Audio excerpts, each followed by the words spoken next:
ఎన్నికల్లో గెలిచేది ఎవరు? 3 సార్లు గెలిచాం, 4వ సారి కూడా గెలుపు మాదే అంటుంది ఆమ్ ఆద్మీ పార్టీ. ఢిల్లీ మారుతోంది, బీజేపీ వైపు చూస్తోంది అంటున్నారు కమల్నాథులు. ఓడిన చోటే గెలిచి నిలుస్తామంటూ అసెంబ్లీ ఎన్నికలకు కాంగ్రెస్ సై అంటుంది. 1.5 కోటి మంది ఓటర్లున్న ఢిల్లీ అసెంబ్లీకి ఫిబ్రవరి 5న ఎన్నికలు జరుగుతుండగా పార్టీల బలాబలాలపై V6 గ్రౌండ్ రిపోర్ట్ మీకోసం.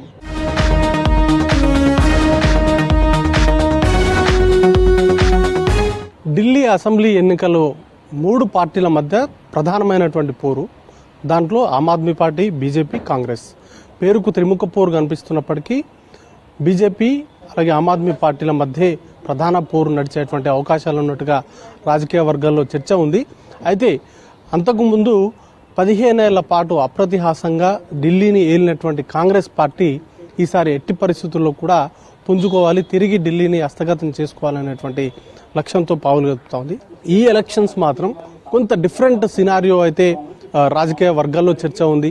ఎందుకంటే గడిచిన 2 ఏళ్లుగా ఆమ్ ఆద్మీ పార్టీకి సంబంధించినటువంటి కీలక నేతల చుట్టూ జరిగినటువంటి పరిణామాలు అనేది కూడా ఆ పార్టీకి సంబంధించిన ఇమేజ్ పైన కొంత మసకబారే విధంగా వాటికి సంబంధించిన ఆ పార్టీకి సంబంధించిన నాయకుల అరెస్టులు కావచ్చు, ఈడీ కేసులు, ఈడీ లిక్కర్ కేసుకు సంబంధించి అయితే ఆ పార్టీకి సంబంధించిన నెంబర్ 2, నెంబర్ 1 అరవింద్ కేజ్రీవాల్, మనీష్ సిసోడియా ఇద్దరు కూడా అరెస్ట్ అయ్యారు. ఆ పార్టీకి సంబంధించిన కీలక వ్యక్తులు సమీర్ మహేంద్ర కావచ్చు, ఇట్లాంటి వాళ్ళు చాలామంది కూడా అరెస్ట్ అయిన నేపథ్యంలో ఆమ్ ఆద్మీ పార్టీ ఏదైతే సామాన్యుడి అస్త్రంగా అవినీతికి వ్యతిరేకంగా పుట్టినటువంటి పార్టీగా ముద్ర ఉన్నటువంటి అరవింద్ కేజ్రీవాల్ పార్టీ పైన నమోదైనటువంటి ఈడీ కేసులు కావచ్చు, లేకపోతే అరెస్టులు కావచ్చు, ఇవన్నీ కూడా ఆమ్ ఆద్మీ పార్టీకి కొంత నెగిటివ్ ఇంపాక్ట్ను ఈ ఎన్నికల్లో చూపిస్తుందనేటువంటి ప్రచారం జరుగుతున్నటువంటి వేళ అసలు ఆ ఇష్యూసే అరవింద్ కేజ్రీవాల్ నేతృత్వంలోని ఆమ్ ఆద్మీ పార్టీకి అస్త్రాలుగా మారబోతున్నాయి అంటూ కూడా ఆమ్ ఆద్మీ పార్టీకి సంబంధించిన కీలక నేతలు చెప్తున్నారు. ఈడీ కేసులో లిక్కర్ పాలసీకి సంబంధించి తాను అరెస్ట్ అయ్యి ఎప్పుడైతే బెయిల్ పైన విడుదలై బయటకు వచ్చిన తర్వాత ఆయన సీఎం పదవికి రాజీనామా చేసి అతిషిని ఆ స్థానంలో కూర్చోబెట్టారు. ఢిల్లీ ప్రజలు తిరిగి తనకు మ్యాండేట్ ఇస్తే తప్ప తను సీఎం కుర్చీలో కూర్చోనంటూ కూడా ఆయన వాగ్దానం చేసి మరి ఈ ఎన్నికలకు వెళ్తున్నారు. ఆయన జైలు నుంచి బయటకు వచ్చిన నాటి నుంచే ఆమ్ ఆద్మీ పార్టీకి సంబంధించిన ప్రచారం కావచ్చు, అంతకుముందు ఆయన పార్టీ చుట్టూ జరిగినటువంటి అంశాలు కావచ్చు, ఇవన్నీ కూడా వార్తల్లో నిలిచేలాగా ఆమ్ ఆద్మీ పార్టీకి సంబంధించి ప్రజల్లో నిత్యం చర్చల్లో ఉండేలాగానే ఉంది. ఇటీవల ప్రకటించినటువంటి మహిళలకు 2100 ప్రతి నెల ఇవ్వడం కావచ్చు, లేకపోతే పూజారులకు సంబంధించి 18,000 రూపాయలు జీతం ఇస్తామంటూ కూడా ప్రకటన చేయడం కావచ్చు. అలాగే ఇండియా కూటమికి సంబంధించి గతంలో కాంగ్రెస్ పార్టీతో కలిసి లోక్సభ ఎన్నికల్లో పోటీ చేసినటువంటి ఆమ్ ఆద్మీ పార్టీ ఈసారి అసెంబ్లీ ఎన్నికలకు వచ్చేసరికి మాత్రం ఒంటరిగానే పోటీ చేస్తూ ఉన్నారు.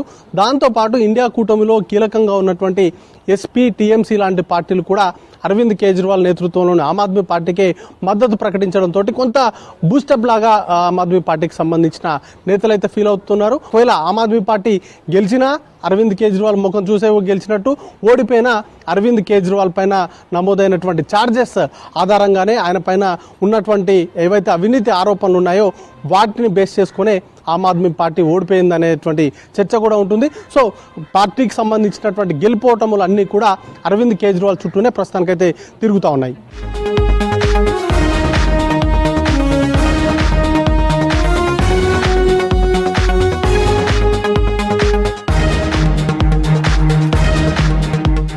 ఢిల్లీ అసెంబ్లీ ఎన్నికలను కాంగ్రెస్ పార్టీ అత్యంత ప్రియారిటీగా తీసుకుంది.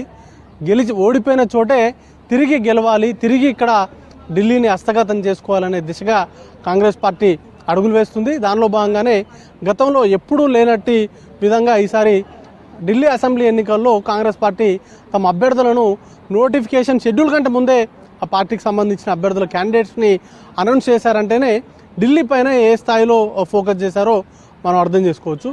1998 నుంచి 2013 వరకు షీలా దీక్షిత్ నేతృత్వంలో కాంగ్రెస్ పార్టీ అప్రతిహాసంగా 15 ఏళ్ల పాటు వరుసగా 3 టర్మ్స్ కూడా ఇక్కడ కాంగ్రెస్ పార్టీ ప్రభుత్వాన్ని ఏర్పాటు చేసింది. షీలా దీక్షిత్ మరణం తర్వాత పార్టీకి అన్ని కూడా అజయ్ మాకెన్ కావచ్చు, అల్కలంబా లాంటి సీనియర్ నాయకులు పార్టీని విస్తృతంగా పార్టీ బలాన్ని పెంచేందుకు అనేక ప్రయత్నాలు చేసినప్పటికీ లాస్ట్ 2 ఎలక్షన్స్లో కూడా కాంగ్రెస్ పార్టీ ఏమాత్రం కూడా ప్రభావితం చేయలేకపోయింది. బట్ ఈసారి ఎన్నికలు కొంత డిఫరెంట్గా ఉండబోతున్నాయి. ఎందుకంటే రెండు ఎన్నికల్లో కూడా Aam Aadmi party landslide victory, అంటే 2015లో జరిగినటువంటి ఎన్నికల్లో 67 స్థానాలు, 2020లో జరిగినటువంటి ఎన్నికల్లో ఆల్మోస్ట్ 62 స్థానాల్లో గెలిచింది. తర్వాత 2 లోక్సభ ఎన్నికల్లో కూడా బీజేపీ పార్టీ వన్ సైడ్గా 7కి 7 స్థానాలు గెలుపుతూ వచ్చింది. బట్ ఈసారి ఈ రెండు పార్టీల మధ్య, రెండు పార్టీలకు సంబంధించి ప్రజలు ఆమ్ ఆద్మీ పార్టీ వైపు అలాగే బీజేపీకి సంబంధించి రెండు పార్టీల పట్ల వ్యతిరేకతతో ఉన్నారు. కాబట్టి ఆ ఓటును ఎన్కాష్ చేసుకోవాలి అనేటువంటి ప్రయత్నాలు అయితే ముమ్మరంగా చేస్తున్నప్పటికీ అవి ఏ మేరకు ఫలిస్తాయి అనేది కూడా చూడాల్సి ఉంటుంది. అభ్యర్థులను ప్రకటించారు, మేనిఫెస్టోను కూడా అత్యంత ప్రతిష్టాత్మకంగా తీసుకున్నారు. గత కర్ణాటకలో కావచ్చు లేకపోతే తెలంగాణలో ఇచ్చినట్టుగానే ఇక్కడ కూడా కొన్ని గ్యారంటీలను అనౌన్స్ చేసేటువంటి అవకాశం ఉంది. ఇప్పటికే 2500 రూపాయల చొప్పున ప్రతి మహిళలకు ఇస్తామంటూ కూడా కర్ణాటక డిప్యూటీ సీఎం డీకే శివకుమార్ తోటి కాంగ్రెస్ పార్టీ ఒక అనౌన్స్మెంట్ అనేది కూడా చేసింది.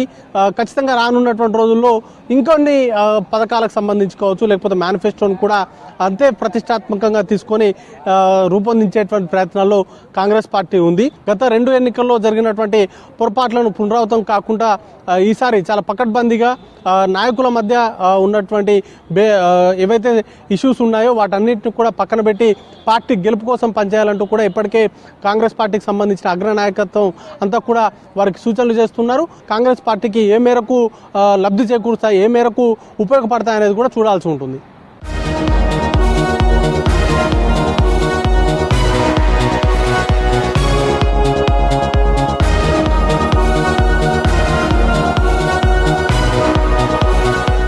ఢిల్లీ అసెంబ్లీ ఎన్నికల్లో ప్రజలందరి చూపు ఆమ్ ఆద్మీ వైపు ఎంత ఉందో బీజేపీ పైన కూడా అంతే ఆసక్తిగా ఉన్నారు.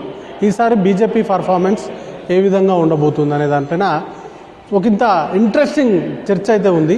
ఎందుకంటే లోక్సభ ఎన్నికల్లో వారు వన్ సైడ్ అన్నట్టుగా 7 స్థానాలకు 7 స్థానాలు కైవసం చేసుకుంటున్న బీజేపీ అసెంబ్లీ ఎన్నికలకు వచ్చేసరికి మాత్రం అందుకు పూర్తి భిన్నమైనటువంటి ఫలితాలను సాధిస్తూ ఉంది.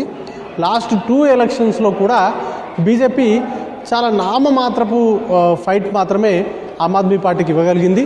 2013లో జరిగినటువంటి ఎన్నికల్లో సింగిల్ లార్జెస్ట్ పార్టీగా బీజేపీ అవతరించింది. 32 స్థానాల్లో బీజేపీకి సంబంధించిన అభ్యర్థులు గెలుపొందినప్పటికీ ఆ తర్వాత 2015, 2020లో జరిగిన అసెంబ్లీ ఎన్నికల్లో మాత్రం బీజేపీ ఏమాత్రం కూడా ప్రభావం చూపించలేకపోయింది. 93 నుంచి 98 వరకు బీజేపీ ఇక్కడ ప్రభుత్వాన్ని నడిపింది. 98 నుంచి ఇప్పటి వరకు కూడా 2024 వరకు కూడా బీజేపీ ఇక్కడ గవర్నమెంట్ను ఫామ్ చేయలేకపోయింది. ఇటు ఢిల్లీ లిక్కర్ పాలసీకి సంబంధించి మొదటిసారి తెరపైకి తీసుకొచ్చింది కూడా బీజేపీ పార్టీనే. బీజేపీ పార్టీకి సంబంధించిన ఎంపీల ప్రెస్ మీట్ తర్వాతే ఢిల్లీ లిక్కర్ పాలసీకి సంబంధించినటువంటి వ్యవహారం పైన ఈడీ కావచ్చు, సిబిఐ కావచ్చు రంగంలోకి దిగింది. ఆమ్ ఆద్మీ పార్టీకి సంబంధించిన కీలక నేతలైనటువంటి మనీష్ సిసోడియా, అరవింద్ కేజ్రీవాల్ లాంటి కీలక నేతలు జైల్లో ఉండొచ్చారు. వీటన్నింటి ఇంపాక్ట్ అనేది కూడా ఈ ఎన్నికల్లో ఉండేటువంటి అవకాశం ఉంది. ఆమ్ ఆద్మీ పార్టీ ఈ కన్వీనర్గా కేజ్రీవాల్ తను అత్యంత నిజాయితీ పరుణ్ణి అంటూ చెప్పుకుంటాడు. బట్ మాటలకు, ఆయన చెప్పే మాటలకు, ఆయన చేతలకు పొంతన లేదంటూ కూడా వీరు ఆరోపణలు చేస్తున్నారు. ఆ లిక్కర్ పాలసీకి సంబంధించినటువంటి వ్యవహారమే కాకుండా ఢిల్లీ అల్లర్లలో కూడా ఆమ్ ఆద్మీ పార్టీకి సంబంధించినటువంటి నేతల హస్తం ఉంది అనేటువంటి ఆరోపణలు కావచ్చు. అంతకుముందు ఆమ్ ఆద్మీ పార్టీకి సంబంధించిన సత్యేంద్ర జైన్ లాంటి కీలకమైనటువంటి నేతల ఈడీ కేసులు కావచ్చు. వీటన్నింటినీ కూడా వీటికి ఢిల్లీ ఎలక్షన్స్ పైన ఇంపాక్ట్ చూపించేటువంటి అవకాశం ఉన్నట్టుగా వారు భావిస్తూ ఉన్నారు. దాంతోపాటు కీలకమైనటువంటి నేతలను కూడా ఇటీవల కాంగ్రెస్ బీజేపీ పార్టీలోకి చేర్చుకున్నారు. ఆమ్ ఆద్మీ పార్టీకి సంబంధించిన కీలక నేతల్ని చేర్చుకొని వారికి కూడా సీట్లు అనౌన్స్ చేసినటువంటి సిచ్యువేషన్ ఉంది. అంటే ఏ ఒక్క అవకాశాన్ని కూడా వదులుకోకుండా ఈసారి గవర్నమెంట్ ఫామ్ చేయాలనేటువంటి లక్ష్యంతో బీజేపీ పావులు కలుపుతూ ఉంది.